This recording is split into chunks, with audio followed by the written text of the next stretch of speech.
ಸನ್ಮಾನ್ಯ Shri H D Kumaraswamy ಅವರು ಕಳೆದ 2 ದಿವಸದಿಂದ ಅನಾರೋಗ್ಯದಿಂದ ಬಳಲಿದ್ದಾರೆ. ಅವರು ಈ ಒಂದು ಬೇಗ ಗುಣಮುಖರಾಗಲೆಂದು ನಾನು ಮಂಜುನಾಥ ಸನ್ನಿಧಿಯಲ್ಲಿ ಬೇಡಿಕೊಳ್ಳುತ್ತಿದ್ದೇನೆ. ಅವರು ಮಾಡಿದ ಜನಪರ ಕಾಳಜಿ ಕೆಲಸಗಳು, ಸಾಲ ಮನ್ನಾ ಇರ್ಬೋದು, ಜನತಾ ದರ್ಶನ ಗ್ರಾಮ ವಾಸ್ತವ ಇರ್ಬೋದು, ಹಲವಾರು ಒಂದು ಜನಪರ ಕಾಳಜಿ ವ್ಯಕ್ತಿ. ಹಾಗಾಗಿ ಅವರು ಬೇಗ ಗುಣಮುಖರಾಗಲೆಂದು ನಾನು ಒಂದು ಮಂಜುನಾಥ ಸನ್ನಿಧಿಯಲ್ಲಿ ಒಬ್ಬ ಸಾಮಾನ್ಯ ಕಾರ್ಯಕರ್ತನಾಗಿ ಬೇಡಿಕೊಳ್ಳುತ್ತಿದ್ದೇನೆ.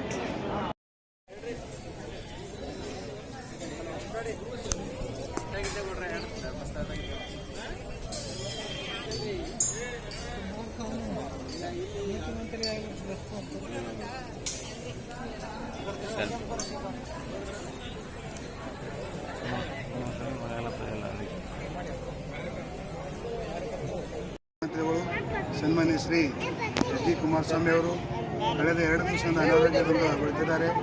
ಅವರು ಈ ಒಂದು ಬೇಗ ಗುಣಮುಖರಾಗಲೆಂದು ನಾನು ಮಂಜುನಾಥ ಸನ್ನಿಧಿಯಲ್ಲಿ ಬೇಡಿಕೊಳ್ಳುತ್ತಿದ್ದೇನೆ.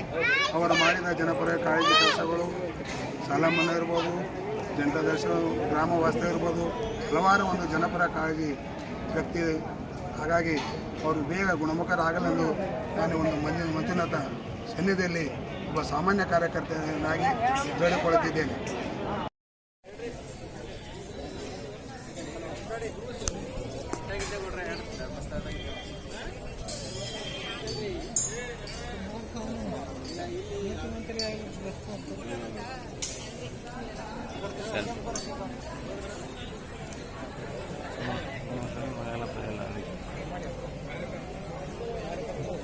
ಮಂತ್ರಿಗಳು ಸನ್ಮಾನ್ಯ ಶ್ರೀ ಎಚ್ ಡಿ ಕುಮಾರಸ್ವಾಮಿ ಅವರು ಕಳೆದ 2 ದಿವಸದಿಂದ ಅನಾರೋಗ್ಯದಿಂದ ಬಳಲಿದ್ದಾರೆ.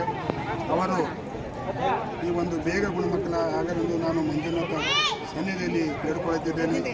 ಅವರು ಮಾಡಿದ ಜನಪರ ಕಾಳಜಿ ಕೆಲಸಗಳು, ಸಾಲ ಮನ್ನಾ ಇರ್ಬೋದು, ಜನತಾ ದರ್ಶನ ಗ್ರಾಮ ವಾಸ್ತವ ಇರ್ಬೋದು, ಹಲವಾರು ಒಂದು ಜನಪರ ಕಾಳಜಿ ವ್ಯಕ್ತಿ.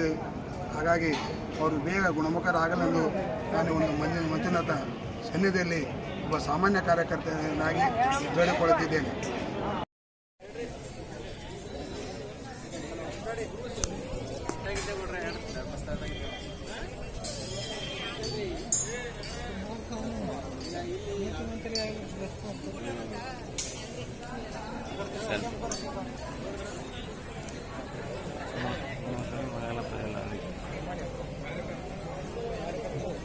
ಮಂತ್ರಿಗಳು ಸನ್ಮಾನ್ಯ ಶ್ರೀ ಎಚ್ ಡಿ ಕುಮಾರಸ್ವಾಮಿ ಅವರು ಕಳೆದ 2 ದಿವಸದಿಂದ ಅನಾರೋಗ್ಯದಿಂದ ಬಳಲಿದ್ದಾರೆ.